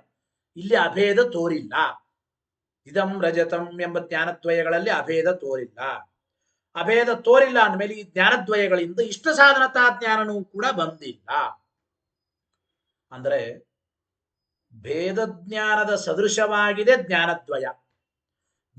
ಅಂದ್ರೆ ಭೇದ ಜ್ಞಾನ ಇದ್ದಾಗ ಹೇಗೆ? ಇವು ಭಿನ್ನ ಭಿನ್ನ ಅಂತ ಗೊತ್ತಿದ್ದಾಗ ಅಲ್ಲಿ ಇಷ್ಟ ಸಾಧನತಾ ಜ್ಞಾನ ಬರೋದೇ ಇಲ್ಲ. ಹಾಗೆ ಭೇದ ಜ್ಞಾನದ ಸಾರೂಪ್ಯ ಜ್ಞಾನದ್ವಯಕ್ಕೆ ಇರೋದ್ರಿಂದ ಆ ಜ್ಞಾನದ್ವಯದಿಂದ ಇಷ್ಟ ಸಾಧನತಾ ಜ್ಞಾನನೂ ಕೂಡ ಬರೋದಿಲ್ಲ. ಇಷ್ಟ ಸಾಧನತಾ ಜ್ಞಾನನೂ ಬರದೇನೆ ಮತ್ತೆ ಪ್ರವೃತ್ತಿ ಹುಟ್ಟಬೇಕಾಗುತ್ತದೆ. ಪ್ರವರ್ತಕ ಸಾದೃಶ್ಯದಿಂದ ಅಂದ್ರೆ ಪ್ರಾಭಾಕರ ಹೇಳುವಂತೆ ತಿರುಗಿ ನಾವು ಅವ್ರಿಗೆ ಕೇಳಿದ್ವಿ. ಒಟ್ಟು ಟೋಟಲ್ ಪ್ರಾಭಾಕರ ಇಷ್ಟು ಹೇಳ್ದಂಗಾಯ್ತು. ಪ್ರವೃತ್ತಿಗೆ ಕಾರಣವಾದದ್ದು ಅಭೇದಗ್ರಹ, ಅಭೇದಗ್ರಹದ ಸಾದೃಶ್ಯ ಭೇದ ಅಗ್ರಹಕ್ಕೆ ಇದೆ. ಭೇದ ಅಗ್ರಹದಿಂದ ಇಷ್ಟ ಸಾಧನತಾ ಜ್ಞಾನ ಬಂದು ಇಚ್ಛಾ ಪ್ರಯತ್ನ ಪ್ರವೃತ್ತಿಗಳು ಹುಟ್ಟುತ್ತವೆ. ಇಷ್ಟಂದ್ರಿ ಹಿಂಗನ್ನೋದಾದ್ರೆ ಇದ್ರ ಉಲ್ಟ ನಾವು ಹೇಳ್ತೇವೆ ನಿಮಗೆ. ನಿವೃತ್ತಿಗೆ ಕಾರಣವಾದದ್ದು ಯಾವುದಪ್ಪ? ಭೇದ ಜ್ಞಾನ. ನಿವೃತ್ತಿಗೆ ಕಾರಣವಾದ ಭೇದ ಜ್ಞಾನದಿಂದ ಅಭೇದ ಅವಿಷಯಕವಾಗಿರತಕ್ಕಂಥ ಅಂದ್ರೆ ಅಭೇದವನ್ನು ವಿಷಯೀಕರಿಸದೇ ಇರತಕ್ಕಂತಹ ಜ್ಞಾನದ್ವಯದಿಂದ ಇಷ್ಟ ಸಾಧನತಾ ಜ್ಞಾನ ಬರೋದೇ ಇಲ್ಲ. ಅಂದ್ರೆ ಅಭೇದ ತೋರಿದರೆ ಮಾತ್ರ, ಶುಕ್ತಿಗೂ ರಜತಕ್ಕೂ ಅಭೇದ ತೋರಿದ್ರೆ ಇದು ಬೇಕು ಅಂತ ಇಷ್ಟ ಸಾಧನತಾ ಜ್ಞಾನ ಬರುತ್ತದೆ. ಅಭೇದ ತೋರೋದಿಲ್ಲ. ಅಭೇದವನ್ನು ವಿಷಯೀಕರಿಸದೇ ಇರತಕ್ಕಂತಹ ಜ್ಞಾನದ್ವಯಗಳಿಂದ ಇಷ್ಟ ಸಾಧನತಾ ಜ್ಞಾನ ಬರಲ್ಲ. ಇಷ್ಟ ಸಾಧನತಾ ಜ್ಞಾನ ಬರಲ್ಲ ಅಂದ್ರೆ ಇಚ್ಛಾನು ಹುಟ್ಟಲ್ಲ, ಪ್ರಯತ್ನ ಹುಟ್ಟಲ್ಲ, ಪ್ರಯತ್ನದಿಂದ ಪ್ರವೃತ್ತಿನೂ ಆಗಲ್ಲ, ನಿವೃತ್ತಿ ಆಗಬೇಕಾಗುತ್ತದೆ. ಇದು ಬೇರೆ ಅದು ಬೇರೆ ಅಂತ ಜ್ಞಾನ ಇದ್ದ ಮೇಲೆ ನಿವೃತ್ತಿನೇ ಆಗಬೇಕಾಗುತ್ತದೆ ಎಂಬ ಮಾತನ್ನ ಹೇಳ್ತಾ ಇದ್ದಾರೆ ಟೀಕಾಕೃತ್ಪಾದರು ಅಂತ ಅಭಿಪ್ರಾಯ. ಇದಾದ ಮೇಲೆ ಆದ್ದರಿಂದ ಪ್ರವರ್ತಕ ಸಾದೃಶ್ಯದಿಂದ, ಪ್ರವರ್ತಕವಾದ ಅಭೇದಗ್ರಹದ ಸಾದೃಶ್ಯದಿಂದ, ಭೇದ ಅಗ್ರಹದಿಂದ ಪ್ರವೃತ್ತಿಯಾಗದ ಭ್ರಾಂತಿ ಒಪ್ಪೋದು ಬೇಕಾಗಿಲ್ಲ ಅಂತ ನೀವು ಹೇಳಬೇಡಿ ಪ್ರಾಭಾಕರಿಗೆ. ಇಷ್ಟೊತ್ತು ಹೇಳ್ದಂಗಾಯ್ತು ಒಟ್ಟು. ಇನ್ನು ಅವರಂದ್ರು ನಾನು ಅಸ್ತು ತರ್ಹಿ ದ್ವಿತೀಯ ಪಕ್ಷ. ಹಾಗಾದ್ರೆ ಎರಡನೇ ಪಕ್ಷವನ್ನೇ ಒಪ್ಪೋಣ ಅಂತ. ಅಸ್ತು ತರ್ಹಿ ದ್ವಿತೀಯ ಪಕ್ಷ, ಎರಡನೇ ಪಕ್ಷವನ್ನೇ ಒಪ್ಪೋಣ. ಯಾವುದು ಎರಡನೇ ಪಕ್ಷ ಅಂದ್ರೆ ಎಲ್ಲಾ ಪ್ರವೃತ್ತಿಗಳಿಗೂ ಭೇದಾಗ್ರಹವೇ ಕಾರಣ ಅಂತೂ ದ್ವಿತೀಯ ಪಕ್ಷವನ್ನೇ ಒಪ್ಪಿಕೊಳ್ಳೋಣ. ಅಂದ್ರೆ ಶುಕ್ತಿಗೂ ರಜತಕ್ಕೂ ಭೇದ ಜ್ಞಾನವಾಗಿಲ್ಲ, ಭೇದ ಆಗ್ರಹನೇ ಸಕಲ ಪ್ರವೃತ್ತಿಗಳಿಗೂ ಕಾರಣ. ಇದಂ ರಜತಂ ಅಂತ ಜ್ಞಾನ ಬಂದಲ್ಲಿ ಮಾತ್ರ ಅಲ್ರೇ, ಎಲ್ಲೆಲ್ಲಿ ಮನುಷ್ಯನಿಗೆ ಯಾವ ಯಾವ ಕಾರ್ಯಗಳಲ್ಲಿ ಪ್ರವೃತ್ತಿ ಹುಟ್ಟುತ್ತದೆ ಎಲ್ಲ ಪ್ರವೃತ್ತಿಗಳಿಗೂ ಕೂಡ ಭೇದಾಗ್ರಹನೇ ಕಾರಣ ಎಂಬುವ ದ್ವಿತೀಯ ಪಕ್ಷವನ್ನೇ ಒಪ್ಪಿಕೊಳ್ತೇವೆ. ಅದು ನೋಡಿ, ಹಿಂಗೆ ಹೇಳೋದಾದ್ರೆ, ಯಥಾರ್ಥ ಜ್ಞಾನ ಬಂದಾಗಲೂ ಕೂಡ ಧರ್ಮಗಳಿಗೆ ಅಸಂಸರ್ಗಾಗ್ರಹ ಅಥವಾ ಧರ್ಮಿದ್ವಯಗಳಿಗೆ ಭೇದಾಗ್ರಹ ಇವುಗಳಿಂದ ಪ್ರವೃತ್ತಿ. ಅಂದ್ರೆ ಇದಂ ರಜತಂ ಅಂತ ಜ್ಞಾನ ಬಂದಾಗ ರಜತ ಅಂಬೋದು ಧರ್ಮಿ, ರಜತತ್ವ ಇದು ಜಾತಿ, ಇವು ತೋರುತ್ತವೆ. ಅವು ಎರಡಕ್ಕೆ ಅಸಂಬಂಧ ಅಂಬೋದು ತಿಳಿಯೋದಿಲ್ಲ. ಅಸಂಸರ್ಗ ಆಗ್ರಹದಿಂದ ಪ್ರವೃತ್ತಿ. ಅಸಂಸರ್ಗ ಆಗ್ರಹದಿಂದ ಇಷ್ಟರಿಂದಲೇನೆ ರಜತಾರ್ಥಿಯಾದ ವ್ಯಕ್ತಿ ಪ್ರವೃತ್ತಿ ಮಾಡುತ್ತಾನೆ ಹೊರತು ಅವೆರಡಕ್ಕೆ ಸಂಬಂಧವನ್ನ ತಿಳಿದಿಲ್ಲ. ಏಕೆಂದ್ರೆ ಅವೆರಡಕ್ಕೆ ಸಂಬಂಧ ಯಾವ ಸಂಬಂಧ ಹೇಳಿಕ್ ಬರಲ್ಲ ಅಂತ ಪ್ರಶ್ನೆ. ಈಗ ನಿಧಾನವಾಗಿ ವಾಕ್ಯ ಓದಿ. ಏನು? ತಥಾಹಿ ಎಲ್ಲಾ ಪ್ರವೃತ್ತಿಗಳಿಗೂ ಭೇದ ಅಗ್ರಹನೇ ಕಾರಣ ಎಂಬ ದ್ವಿತೀಯ ಪಕ್ಷವನ್ನು ಒಪ್ಪಿಕೊಳ್ಳುತ್ತೇವೆ. ಅಂದ್ರೆ ಜಗತ್ತಿನಲ್ಲಿರುವ ಎಲ್ಲ ಪ್ರವೃತ್ತಿಗಳಿಗೂ ಭೇದ ಅಗ್ರಹನೇ ಕಾರಣ. ಹೇಗೆ ಅಂದ್ರೆ ನೋಡಿ, ತಥಾಹಿ ಸತ್ಯ ರಜತೆ ತಾವದಸ್ತಿ ರಜತ ವ್ಯಕ್ತಿ ಜ್ಞಾನಂ ರಜತತ್ವ ಜಾತಿ ಬೋಧಶ್ಚ. ಸತ್ಯಭೂತವಾದ ರಜತವನ್ನು ನೋಡಿದಾಗ ಇದಂ ರಜತಂ ಎಂಬ ಯಥಾರ್ಥ ಜ್ಞಾನ ಬರುತ್ತದೆ. ಇದಂ ರಜತಂ ಎಂಬ ಯಥಾರ್ಥ ಜ್ಞಾನ ಬಂದಾಗ ಇಲ್ಲಿ ರಜತ ಎಂಬುದು ವ್ಯಕ್ತಿ, ಇದರಲ್ಲಿ ರಜತತ್ವ ಎಂಬ ಜಾತಿ ಇದೆ. ವ್ಯಕ್ತಿ ಮತ್ತು ಜಾತಿಗಳ ಜ್ಞಾನ ಇರುತ್ತದೆ. ನಚ ಅಸ್ತಿ ಅಸಂಸರ್ಗ ಜ್ಞಾನಂ. ಇವೆರಡರ ಮಧ್ಯದಲ್ಲಿ ವಸ್ತುತಃ ಅಸಂಸರ್ಗ ಇದೆ, ಅಸಂಸರ್ಗ ಜ್ಞಾನ ಇಲ್ಲ. ಅಂದರೆ ಸಂಬಂಧ ಇಲ್ಲ ಎಂಬ ಜ್ಞಾನ ನಮಗಿರೋದಿಲ್ಲ. ಆದ್ರಿಂದ ಏತಾವತ ಇವ ತತ್ರ ತದರ್ಥಿನಾಂ ಪ್ರವೃತ್ತಿ. ಇಷ್ಟು ಮಾತ್ರದಿಂದಲೇನೆ, ಅಂದರೆ ರಜತ ಎಂಬ ಧರ್ಮಿಗೂ ರಜತತ್ವ ಎಂಬ ಜಾತಿಗೂ ಏನು ಅಸಂಸರ್ಗ ಇದೆ, ಅಂದ್ರೆ ಸಂಬಂಧ ಇಲ್ಲ ಅಂಬೋದು ಗೊತ್ತಿಲ್ಲ. ಅಂದ್ರೆ ಅಸಂಬಂಧ ಎಂಬುದು ತಿಳಿಯೋದಿಲ್ಲ. ಇಷ್ಟರಿಂದಲೇನೆ ರಜತಾರ್ಥಿಯಾದ ವ್ಯಕ್ತಿ ಅಸತ್ಯಭೂತವಾದ ರಜತವನ್ನು ಸ್ವೀಕಾರ ಮಾಡೋದಕ್ಕೆ ಪ್ರವೃತ್ತನಾಗುತ್ತಾನೆ. ಅವೆರಡರ ಮಧ್ಯದಲ್ಲಿ ಸಂಬಂಧವನ್ನು ತಿಳಿದಿಲ್ಲ ಅಂತ ಅಂತೀವಿ. ಅಂದ್ರೆ ಅಸಂಸರ್ಗ ಅಗ್ರಹದಿಂದ ಪ್ರವೃತ್ತಿ ಹಂಗಾಗಿದೆ. ಸತ್ಯಭೂತವಾದ ರಜತ ಜ್ಞಾನ ಬಂದಾಗಲೂ ಕೂಡ ಅಸಂಸರ್ಗ ಅಗ್ರಹದಿಂದಲೇ ಪ್ರವೃತ್ತಿ. ಯಾಕೆ ಅಸಂಸರ್ಗ ಅಂದ್ರೆ ಸಂಬಂಧ ತಿಳಿದಿಲ್ಲ ಅಂತ ಅಂತೀರಿ ಅಂದ್ರೆ ಯಾವ ಸಂಬಂಧ ಹೇಳಬೇಕು ಅಂತ ಪ್ರಶ್ನೆ. ಜಾತಿ ವ್ಯಕ್ತಿಗಳಿಗೆ ಸಂಬಂಧ ಯಾವ ಸಂಬಂಧ ಹೇಳಬೇಕ್ರೆ ನೋಡಿ, ನಹಿತಯೋಹ ತಾದಾತ್ಮ್ಯಂ ಪಶ್ಯಂತಿ. ಜಾತಿ ವ್ಯಕ್ತಿಗಳಿಗೆ ರಜತಕ್ಕೂ ರಜತತ್ವಕ್ಕೂ ಯಾವ ಸಂಬಂಧ ಹೇಳೋಣ? ಯಾವ ಸಂಬಂಧ ತಿಳಿಯುತ್ತಾರೆ? ಯಾವ ಸಂಬಂಧವೂ ಇಲ್ಲ ಅಂತ. ಯಾಕೆ? ಜಾತಿ ವ್ಯಕ್ತಿಯೋ ತಾದಾತ್ಮ್ಯ ಅಭಾವ. ಜಾತಿ ಮತ್ತು ವ್ಯಕ್ತಿಗಳ ಮಧ್ಯದಲ್ಲಿ ತಾದಾತ್ಮ್ಯ ಸಂಬಂಧ ತಿಳಿಯೋಣ ಅಂದ್ರೆ ಜಾತಿ ವ್ಯಕ್ತಿಗಳಲ್ಲಿ ತಾದಾತ್ಮ್ಯ ಸಂಬಂಧ ಇಲ್ಲ. ಗೊತ್ತಾಯ್ತು ಇಲ್ಲ? ಜಾತಿ ವ್ಯಕ್ತಿಗಳಲ್ಲಿ ಸಮವಾಯ ಹೇಳಬಹುದು ನೈಯಾಯಿಕರ ಪ್ರಕಾರ. ತಾದಾತ್ಮ್ಯ ಎಂಬುದು ಸರ್ವಥಾ ಒಪ್ಪಿಲ್ಲ. ಗೊತ್ತಾಯ್ತು ಇಲ್ಲ? ಜಾತಿ ಮತ್ತು ವ್ಯಕ್ತಿಗಳಲ್ಲಿ ಸರ್ವಥಾ ತಾದಾತ್ಮ್ಯವನ್ನ ಒಪ್ಪಿಲ್ಲ. ಜಾತಿ ವ್ಯಕ್ತಿಯೋ ತಾದಾತ್ಮ್ಯ ಅಭಾವ. ನಚ ತತ್ರ ಸಂಸರ್ಗಗ್ರಹ ಪ್ರವರ್ತಕ. ಹಂಗಲ್ರಿ, ಸತ್ಯಭೂತವಾದ ರಜತ ಜ್ಞಾನ ಬಂದಾಗ ರಜತವನ್ನು ತೋಳ್ಲಿಕ್ಕೆ ಏನು ಪ್ರವೃತ್ತನ ಆಗತಾನೆ, ಆ ಪ್ರವೃತ್ತಿಗೆ ಸಂಸರ್ಗ ಜ್ಞಾನವೇ ಕಾರಣ ಅಂಬೋಣ. ಅಂದ್ರೆ ರಜತಕ್ಕೂ ರಜತತ್ವಕ್ಕೂ ಏನು ಸಂಬಂಧ ಇದೆ, ಆ ಜಾತಿ ವ್ಯಕ್ತಿಗಳಿಗಿರುವ ಸಂಬಂಧ ಜ್ಞಾನವೇ ಅಂದ್ರೆ ಸಂಸರ್ಗಗ್ರಹವೇ ಪ್ರವರ್ತಕ ಅಂಬೋಣ. ಅಂದ್ರೆ ನಚ ತತ್ರ ಸಂಸರ್ಗಗ್ರಹ ಪ್ರವರ್ತಕ. ಸಂಸರ್ಗ ಜ್ಞಾನ ಇದು ಪ್ರವರ್ತಕ ಅಲ್ಲ. ಯಾಕೆ? ಜಾತಿ ವ್ಯಕ್ತಿಗಳಿಗೆ ಸಂಸರ್ಗ ಅಂತ ಹೇಳ್ಬೇಕು. ಸಂಬಂಧ ಯಾವ ಸಂಬಂಧ ಹೇಳ್ತೀರಪ್ಪ? ಸಮವಾಯೋ ಹಿತಯೋ ಸಂಸರ್ಗ. ಜಾತಿ ವ್ಯಕ್ತಿಗಳಿಗೆ ಸಂಬಂಧ ಅಂತಂದ್ರೆ ಸಂಸರ್ಗ ಸಮವಾಯ ಅಂದ್ರೆ ಸಂಸರ್ಗ ಅಂದ್ರೆ ಸಂಬಂಧ. ಯಾವ ಸಮವಾಯನೇ ಸಂಬಂಧ ಅಂತ ಹೇಳ್ಬೇಕು. ಅಂದ್ರೆ ರಜತತ್ವ ಎಂಬ ಜಾತಿ ರಜತ ಎಂಬ ವ್ಯಕ್ತಿಯಲ್ಲಿ ಸಮವಾಯ ಸಂಬಂಧೇನ ಇದೆ. ಸಮವಾಯೋ ಹಿ ತಯೋ ಸಂಸರ್ಗ. ನೋಡಿ, ಜಾತಿ ವ್ಯಕ್ತಿಗಳಿಗಿರೋ ಸಂಬಂಧ ಅಂದ್ರೆ ಯಾವುದಪ್ಪ? ಸಮವಾಯ ಸಂಬಂಧ. ಸರಿ, ಹಾಗಾದ್ರೆ ಜಾತಿ ವ್ಯಕ್ತಿಗಳಿಗೆ ಸಮವಾಯ ಸಂಬಂಧ ಇದೆ ಅಂತ ಜ್ಞಾನ ಮಾಡ್ಕೋಬೇಕು. ಹೇಗ್ ಜ್ಞಾನ ಮಾಡ್ಕೋತೀರಿ ಇದನ್ನ? ರಜತಕ್ಕೂ ರಜತತ್ವಕ್ಕೂ ಅಂದ್ರೆ ಜಾತಿ ವ್ಯಕ್ತಿಗಳಿಗೂ ಸಮವಾಯ ಸಂಬಂಧ ಇದೆ ಅಂತ ತಿಳಿಯೋದು ಹೇಗೆ? ನಚ ಅಸೌ ಪ್ರತ್ಯಕ್ಷ. ಜಾತಿ ವ್ಯಕ್ತಿಗಳಿಗೆ ಇರುವ ಸಮವಾಯ ಸಂಬಂಧ ಇದು ಕಣ್ಣಿಗೆ ಕಾಣಿಸ್ತದ? ಪ್ರತ್ಯಕ್ಷವಾಗಿದೆಯಾ? ನಚ ಅಸೌ ಪ್ರತ್ಯಕ್ಷ. ಸರ್ವಥಾ ಅದು ಇಂದ್ರಿಯ ಗೋಚರವಲ್ಲ. ಯಾಕೆ ಅಂದ್ರೆ ಇಂದ್ರಿಯ ಸನ್ನಿಕರ್ಷ ಅಭಾವಾತ್. ನೋಡಿ, ಯಾವುದೇ ಒಂದು ಜ್ಞಾನ ಪ್ರತ್ಯಕ್ಷದಿಂದ ಆಗಬೇಕಾದ್ರೆ ಆ ವಸ್ತುವಿನ ಸನ್ನಿಕರ್ಷ ಆಗಬೇಕು. ಜಾತಿ ವ್ಯಕ್ತಿಗಳಿಗಿರುವ ಸಂಬಂಧ ಸಮವಾಯ ಸಂಬಂಧ. ಈ ಸಮವಾಯ ಸಂಬಂಧ ಇಂದ್ರಿಯಕ್ಕೆ ಸನ್ನಿಕರ್ಷವಾಗುವುದಕ್ಕೆ ಸಾಧ್ಯವಾ? ಇಲ್ಲ. ಸಮವಾಯ ಸಂಬಂಧ ಎಂಬುದು ಇಂದ್ರಿಯಕ್ಕೆ ಗೋಚರವಾಗೋದೇ ಇಲ್ಲ. ಗೊತ್ತಾಯಿತೋ ಇಲ್ಲ? ಇಂದ್ರಿಯಕ್ಕೆ ಸನ್ನಿಕೃಷ್ಟವಾಗಲಿಕ್ಕೆ ಘಟಪಟಗಳು, ದ್ರವ್ಯ ಪದಾರ್ಥಗಳು ಇಂದ್ರಿಯಕ್ಕೆ ಸನ್ನಿಕೃಷ್ಟವಾಗುತ್ತವೆ. ಹಾಗೆ ಜಾತಿ ವ್ಯಕ್ತಿಗಳಲ್ಲಿರುವ ಸಮವಾಯ ಎಂಬುದು ಸನ್ನಿಕರ್ಷವಾದರೆ, ಇಂದ್ರಿಯಗಳಿಗೆ ಸನ್ನಿಕರ್ಷವಾದರೆ ಅಂದ್ರೆ ಸಮವಾಯ ಸಂಬಂಧಕ್ಕೂ ಇಂದ್ರಿಯಕ್ಕೂ ಒಂದು ಸನ್ನಿಕರ್ಷ ಆಗಬೇಕು. ಆವಾಗ ಜಾತಿ ವ್ಯಕ್ತಿಗಳಿಗಿರುವ ಸಮವಾಯ ಇದು ಪ್ರತ್ಯಕ್ಷ ಯೋಗ್ಯ ಅಂತ ಹೇಳಬಹುದು, ಕಣ್ಣಿಗೆ ಕಾಣಿಸ್ತದೆ ಅಂತ ಹೇಳಬಹುದು. ಆದ್ದರಿಂದ ಇಂದ್ರಿಯ ಸನ್ನಿಕರ್ಷಕ್ಕೆ ಯೋಗ್ಯವಲ್ಲ ಸಮವಾಯ ಸಂಬಂಧ. ಆದ್ದರಿಂದ ಸರ್ವಥ ಅದನ್ನು ತಿಳಿಯಲಿಕ್ಕಾಗಲ್ಲ ಎಂಬ ಮಾತನ್ನ ಹೇಳ್ತಾ ಇದ್ದ. ಇನ್ನು ಇಲ್ರಿ, ಜಾತಿ ವ್ಯಕ್ತಿಗಳಿಗಿರುವ ಈ ಸಮವಾಯ ಸಂಬಂಧ ಅನುಮಾನದಿಂದ ತಿಳಿಯುತ್ತೇವೆ ಅಂದ್ರೆ ನಾಪಿ ಅನುಮಾನತಃ ತದಾ ಶಕ್ಯತೆ ಜ್ಞಾತು.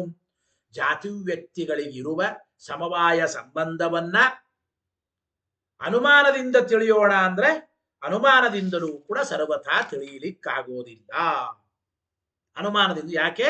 ಲಿಂಗಾಭಾವಾತ್. ಜಾತಿ ವ್ಯಕ್ತಿಗಳಿಗಿರುವ ಸಮವಾಯ ಸಂಬಂಧವನ್ನ ಅನುಮಾನದಿಂದ ತಿಳಿಯಬೇಕಾದ್ರೆ ಒಂದು ಹೇತು ಬೇಕಲ್ಲ, ಲಿಂಗ ಬೇಕಲ್ಲ. ಯಾವ ಲಿಂಗಗಳೂ ಇಲ್ಲ. ಜಾತಿ ವ್ಯಕ್ತಿಗಳ ಸಮವಾಯ ಸಂಬಂಧವನ್ನು ತಿಳಿಸುವ ಹೇತು ಲಿಂಗ ಇಲ್ಲ ಅಂದ್ರು. ಇಲ್ರಿ, ಒಂದು ಲಿಂಗ ಹೇಳಬಹುದಲ್ಲ ಅಂತ ಒಂದು ಪ್ರಶ್ನೆ. ಯಾವ ಲಿಂಗಪ್ಪ ಅಂದ್ರೆ ಸ್ವಲ್ಪ ಕಠಿಣ ಇದೆ. ಅಂದ್ರೆ ರಜತಕ್ಕೂ ರಜತತ್ವಕ್ಕೂ ಇರುವ ಸಂಬಂಧ ಸಮವಾಯ ಸಂಬಂಧ. ಈ ಸಮವಾಯ ಸಂಬಂಧವನ್ನ ತಿಳಿಯೋದು ಅನುಮಾನದಿಂದ. ಅನುಮಾನ ಮಾಡಬೇಕಾದ್ರೆ ಲಿಂಗ ಹೇತು ಬೇಕು. ಹೇತು ಇಲ್ಲ ಅಂತ ಹೇಳಿದಿವಿ. ಇಲ್ಲ, ಸಮವಾಯ ಸಂಬಂಧವನ್ನ ಅನುಮಾನದಿಂದ ಸಾಧನೆ ಮಾಡಿಕೊಡೋದಕ್ಕೆ ಒಂದು ಹೇತು ಉಂಟು ಅಂತ ಪ್ರಶ್ನೆ. ಯಾವುದಪ್ಪ? ಅವಿಸಂವಾದಿ ವ್ಯವಹಾರ ಜನಕತ್ವ ವಿಶಿಷ್ಟ ಸಾಕಾಂಕ್ಷ. ಅವಿಸಂವಾದಿ ವ್ಯವಹಾರ ಜನಕತ್ವ ವಿಶಿಷ್ಟ ಸಾಕಾಂಕ್ಷ ರೂಪ ರೂಪಿ ಸಹೋಪಲಂಬೋಹಿ ತಲ್ಲಿಂಗಂ. ನೋಡಿ, ಅವಿಸಂವಾದಿ ವ್ಯವಹಾರ ಜನಕತ್ವ ವಿಶಿಷ್ಟ ಅಂದ್ರೆ ವಿಸಂವಾದ ಇಲ್ಲದೆ ಇರುವ ವ್ಯವಹಾರಕ್ಕೆ ಜನಕವಾದದ್ದರಿಂದ ಕೂಡಿಕೊಂಡ. ಕನ್ನಡದಾಗ ಅರ್ಥ ಅದು. ಅವಿಸಂವಾದಿ ವ್ಯವಹಾರ ಜನಕತ್ವ ವಿಶಿಷ್ಟ ಸಾಕಾಂಕ್ಷ ಧರ್ಮಧರ್ಮಿಗಳಿಗೆ ರೂಪ ರೂಪಿ ಸಹೋಪಲಂಬ ಅಂತಿದೆ ಸಂಸ್ಕೃತದಲ್ಲಿ. ಅದಕ್ಕೆ ಅರ್ಥ ಏನು? ಜನಕತ್ವ ವಿಶಿಷ್ಟ ಸಾಕಾಂಕ್ಷ ಧರ್ಮಧರ್ಮಿಗಳ ಸಹೋಪಲಂಬ. ಇದು ವಿಶಿಷ್ಟ ಜ್ಞಾನತ್ವವನ್ನು ಸಾಧನ ಮಾಡಿಕೊಡತಕ್ಕಂತಹ ಲಿಂಗ. ಸಹೋಪಲಂಬ ಎಂಬುದು ಈ ವಿಶಿಷ್ಟ ಜ್ಞಾನತ್ವವನ್ನು ಸಾಧನ ಮಾಡಿಕೊಡತಕ್ಕಂತಹ ಲಿಂಗ. ಅಂದರೆ ಇದರಿಂದ ನೀಲಂ ಘಟಃ ಎಂಬ ಜ್ಞಾನ, ಇದು ವಿಶಿಷ್ಟ ಜ್ಞಾನ. ನೀಲಂ ಘಟಃ ಎಂಬ ವಿಶಿಷ್ಟ ಜ್ಞಾನವನ್ನು ಸಾಧಿಸಿ ವಿಶೇಷಣವಾದ ನೀಲರೂಪಕ್ಕೂ ವಿಶೇಷವಾದ ಘಟಕ್ಕೂ ಸಮವಾಯ ಸಂಬಂಧವೇ ಅದಕ್ಕೆ ನಿಮಿತ್ತ ಎಂದು ಸಾಧಿಸಬೇಕು. ಅಂದ್ರೆ ಏನು? ಅವಿಸಂವಾದಿ ವ್ಯವಹಾರ ಜನಕತ್ವ ವಿಶಿಷ್ಟವಾದ ಸಾಕಾಂಕ್ಷವಾದ ಧರ್ಮಧರ್ಮಿಗಳ ಸಹೋಪಲಂಬ. ಇದರಿಂದ ಪದಾರ್ಥಕ್ಕೂ ಪದಾರ್ಥದಲ್ಲಿರುವ ರೂಪಕ್ಕೂ ಅಂದ್ರೆ ಒಂದು ವಿಶಿಷ್ಟ ಜ್ಞಾನ. ಪದಾರ್ಥಕ್ಕೂ ಪದಾರ್ಥದಲ್ಲಿರುವ ರೂಪಕ್ಕೂ ವಿಶಿಷ್ಟ ಜ್ಞಾನ ಇದೆ. ನೀಲೋ ಘಟಃ ನೀಲ ವಿಶಿಷ್ಟೋ ಘಟಃ ನೀಲ ವಿಶಿಷ್ಟೋ ಘಟಃ ಎಂಬ ಜ್ಞಾನ ಬರಬೇಕಾದ್ರೆ ನೀಲ ವಿಶಿಷ್ಟೋ ಘಟಃ ಎಂಬ ಜ್ಞಾನ ಬರಬೇಕಾದ್ರೆ ಈ ಒಂದು ವಿಶಿಷ್ಟ ಜ್ಞಾನಕ್ಕೆ ಯಾವುದಪ್ಪ ಕಾರಣ ಅಂತಂದ್ರೆ ಇಲ್ಲಿ ನೋಡಿ ಇದೇ ಕಾರಣ. ಯಾವುದು? ವಿಶೇಷಣವಾದದ್ದು ನೀಲರೂಪ, ವಿಶೇಷವಾದದ್ದು ಘಟ. ಈ ವಿಶೇಷಣವಾದ ನೀಲರೂಪಕ್ಕೂ ವಿಶೇಷವಾದ ಘಟಕ್ಕೂ ಸಮವಾಯ ಸಂಬಂಧ ಇದೆ. ಅದಕ್ಕೆ ನಿಮಿತ್ತವೆಂದು ಸಾಧಿಸಬೇಕು. ಈ ವಿಶಿಷ್ಟ ಜ್ಞಾನಕ್ಕೆ ಈ ಸಮವಾಯ ಸಂಬಂಧ ಇರೋದೇ ನಿಮಿತ್ತ. ಆದರೆ ಜ್ಞಾನ ಎಂಬುದು ಅವಿಸಂವಾದಿ ವ್ಯವಹಾರ ಜನಕವೆಂದು ತಿಳಿದ ಮೇಲೆ ಹೀಗೆ ಸಾಧನೆ ಮಾಡಬಹುದಷ್ಟೆ. ಅಂದ್ರೆ ವಿಶಿಷ್ಟ ಜ್ಞಾನ ಬಂದ ಮೇಲೆ ಜ್ಞಾನವು ಈ ವಿಶಿಷ್ಟ ಜ್ಞಾನಕ್ಕೆ ನಿಮಿತ್ತವಾಗಿದೆ ಅಂತ ಸಾಧನೆ ಮಾಡಬೇಕು.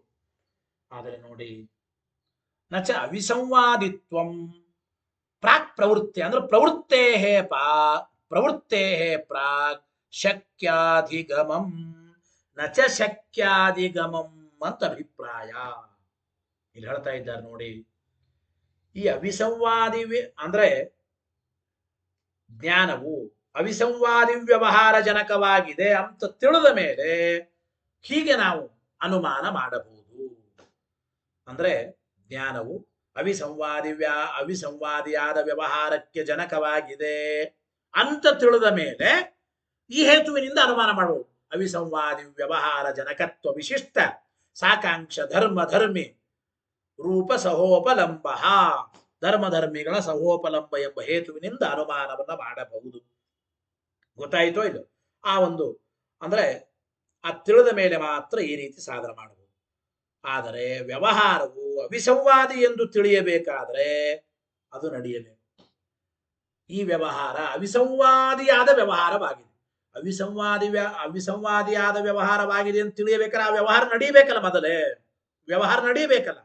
ಅದರಿಂದ ವ್ಯವಹಾರೋತ್ತರದಲ್ಲಿ ಈ ಹೇತು ಎಂಬುದು ವ್ಯವಹಾರಕ್ಕೆ ಕಾರಣ ಅಂತಾಗಿ ಸಂಸರ್ಗ ಜ್ಞಾನ ಸಾಧಿಸೋದು ಹೇಗೆ ಅಂದ್ರೆ ವ್ಯವಹಾರ ತಿಳಿಯೋಕ್ಕಿಂತ ಮುಂಚೆ ಅದು ತಿಳಿಯಲಿಕ್ಕಾಗಲ್ಲ. ಗೊತ್ತಾಯ್ತಲ್ಲ? ಆದ್ದರಿಂದ ವ್ಯವಹಾರೋತ್ತರದಲ್ಲಿ ಸಿದ್ಧವಾಗತಕ್ಕ ಅಂದ್ರೆ ಅವಿಸಂವಾದಿ ವ್ಯವಹಾರ ಮಾಡದ ಮೇಲೆ ಈ ಹೇತು ಸಿದ್ಧವಾಗುತ್ತದೆ. ಆದ್ರಿಂದ ಈ ಜ್ಞಾನವನ್ನ ನಾವು ವಿಶಿಷ್ಟ ಜ್ಞಾನವನ್ನ ಈ ಹೇತುವಿನಿಂದ ಸಾಧನೆ ಮಾಡ್ಲಿಕ್ಕೆ ಆಗೋದಿಲ್ಲ. ಇಷ್ಟೆಲ್ಲ ಹೇಳ್ತಾ ಇದ್ದಾರೆ. ಅಸ್ತಿ ಚೈದಂ ಸಕದಮಪಿ ಪ್ರವರ್ತಕಂ ವಿಭ್ರಮೇಪಿ ಇತಿ ಕುತಃ ವಿಪರ್ಯಯ ಅಭಾವೇ ಪ್ರವೃತ್ತ್ಯನುಪಪತ್ತಿ. ಪ್ರಾಭಾಕರರು ಒಟ್ಟು ಹೇಳ್ತಾ ಇದ್ದಾರೆ. ಏನಪ್ಪ ಇಲ್ಲಿ ಅಭಿಪ್ರಾಯ ಅಂದ್ರೆ ನೋಡಿ, ಈ ಅನುಮಾನ ಪ್ರಮಾಣದಿಂದಲೂ ಕೂಡ ಸಮವಾಯವನ್ನು ಸಾಧನೆ ಮಾಡ್ಲಿಕ್ಕೆ ಬರೋದಿಲ್ಲ.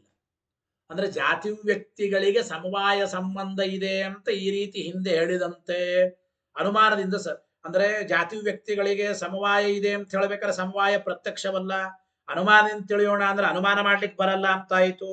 ಅಂದ ಮೇಲೆ ಜಾತಿ ವ್ಯಕ್ತಿಗಳಿಗೆ ಇರುವ ಸಂಬಂಧವನ್ನ ಪ್ರತ್ಯಕ್ಷ ಅನುಮಾನ ಯಾವುದರಿಂದಲೂ ತಿಳಿಯಲಿಕ್ಕಾಗಲ್ಲ. ಅಂದ ಮೇಲೆ ಸಂಸರ್ಗ ಜ್ಞಾನಕ್ಕೆ ಕಾರಣವೇ ಇಲ್ಲ. ಜಾತಿ ವ್ಯಕ್ತಿಗಳಿಗೆ ಒಂದು ಸಂಬಂಧ ಇದೆ ಅಂತ ಜ್ಞಾನಕ್ಕೆ ಯಾವ ಕಾರಣವೂ ಇಲ್ಲ. ಜಾತಿ ವ್ಯಕ್ತಿಗಳಿಗಿರುವ ಸಂಬಂಧ ಜ್ಞಾನ ಮಾಡಿಕೊಳ್ಳಬೇಕಾದ್ರೆ ಯಾವ ಕಾರಣವೂ ಇಲ್ಲ. ಆ ಸಂಸರ್ಗ ಜ್ಞಾನವೇ ಇಲ್ಲ ಅಂದ್ರೆ ಆ ಜ್ಞಾನ ಪ್ರವೃತ್ತಿಗೆ ಕಾರಣವಾಗೋದಿಲ್ಲ. ಜ್ಞಾನವೇ ಇಲ್ಲ ಅಂದ್ರೆ ಪ್ರವೃತ್ತಿ ಹುಟ್ಟೋದು ಹೆಂಗೆ? ಆ ಜ್ಞಾನ ಪ್ರವೃತ್ತಿಗೆ ಕಾರಣವಾಗೋದಿಲ್ಲ. ಆದ್ದರಿಂದ ಅಸಂಸರ್ಗ ಅಗ್ರಹವೇ ಯಥಾರ್ಥ ಜ್ಞಾನದಲ್ಲಿ ಪ್ರವೃತ್ತಿಗೆ ಕಾರಣ. ಆದ್ದರಿಂದ ಅಸಂಸರ್ಗ ಅಗ್ರಹ ಎಂಬುದು ಅಂದ್ರೆ ಪದಾರ್ಥಕ್ಕೂ ಆ ಧರ್ಮಕ್ಕೂ ಇರುವ ಅಸಂಸರ್ಗ ಸಂಬಂಧ ಇಲ್ಲ. ಆ ಸಂಬಂಧ ಇಲ್ಲ ಎಂಬುದೇ ಕಾರಣ.